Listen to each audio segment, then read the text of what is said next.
Pourtant, les bateaux n'ont cessé d'évoluer. On ne les appelle d'ailleurs plus péniches, mais bien bateaux de navigation intérieure, car ils sont plus grands, plus gros et beaucoup plus modernes. Ils sont un moyen de transport essentiel de notre pays, qui comprend un réseau de voies navigables dont on aurait tort de ne pas profiter.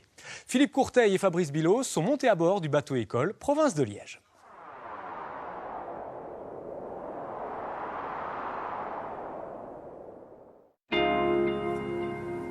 Ah oui, sur le bateau-école Province de Liège, 5 jeunes suivent une formation à la batellerie. 3 pour devenir matelots, les 2 autres pour être à la barre. De futurs capitaines qui n'imaginent pas une seconde faire un autre métier. Déjà, moi, mes parents ils étaient dans ce métier-là. Voilà, moi, il n'y a rien à faire. Puis que je suis sur un bateau, je me suis passionné pour ce métier-là. Donc, j'avais envie d'en faire mon métier, quoi. J'aime bien aller à gauche, à droite, changer de pays, découvrir des paysages. J'aime bien prendre des photos quand je navigue. C'est vraiment un métier où, au fur et à mesure qu'on voyage, on voit différentes choses. On peut repasser 10 fois au même endroit, puis chaque fois découvrir une nouvelle chose. Et c'est vraiment ça qui me plaît dans ce métier. Mais ça, c'est quand le temps est au beau fixe, car la météo rythme beaucoup la vie d'un batelier. Il y a bien sûr les travaux de maintenance, comme de la peinture, qui ne se fait pas sous la pluie, mais aussi d'autres aspects. La météo influence énormément au niveau des chargements, déchargements. Quand on charge des céréales, quand il pleut, on ne peut pas charger, on ne peut pas vider.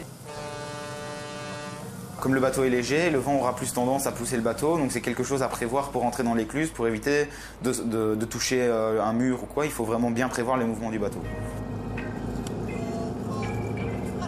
Et puis aussi, pour la navigation, le fait d'avoir aussi des conditions de visibilité qui sont réduites vont un petit peu handicaper la navigation elle-même, malgré tous les appareils que nous avons à bord pour pouvoir naviguer.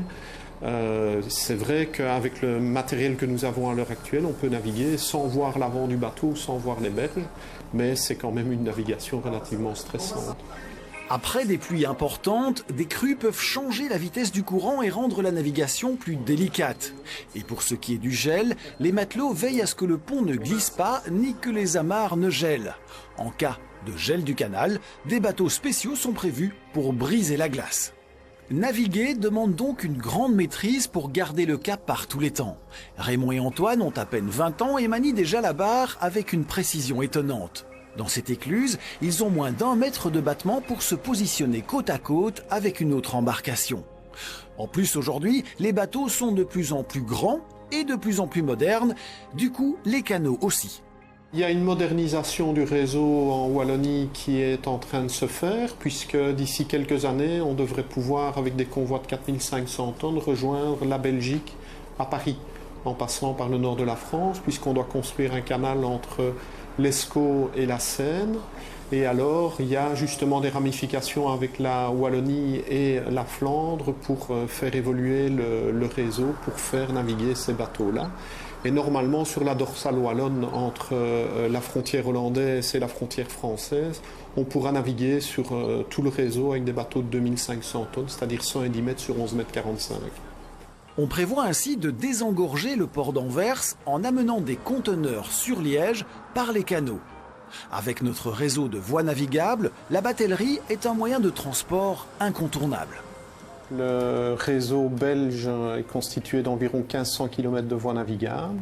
Il y a environ un gros millier de bateaux belges qui circulent, qui représentent 1 500 000 tonnes de capacité. Et ils transportent environ 20% des marchandises qu'on transporte en Belgique, tout mode de transport confondu. Si le bateau est plus lent que le camion, il peut transporter 100 voire 250 fois plus de tonnes de marchandises tout en consommant 5 fois moins de carburant. Pour Antoine, il est étonnant qu'on n'utilise pas plus ce moyen de transport. Actuellement, les bateliers disent que le métier va mal, mais s'il y a des jeunes motivés qui veulent continuer dans le métier, qui veulent poursuivre, je pense que oui, effectivement, ça a de l'avenir. On ne peut pas tout mettre par les routes et par le train. Le transport fluvial, on peut transporter énormément de tonnes par voie d'eau. Et c'est quelque chose qu'il faut exploiter au lieu d'engorger nos routes et que tout soit bouché, tout simplement.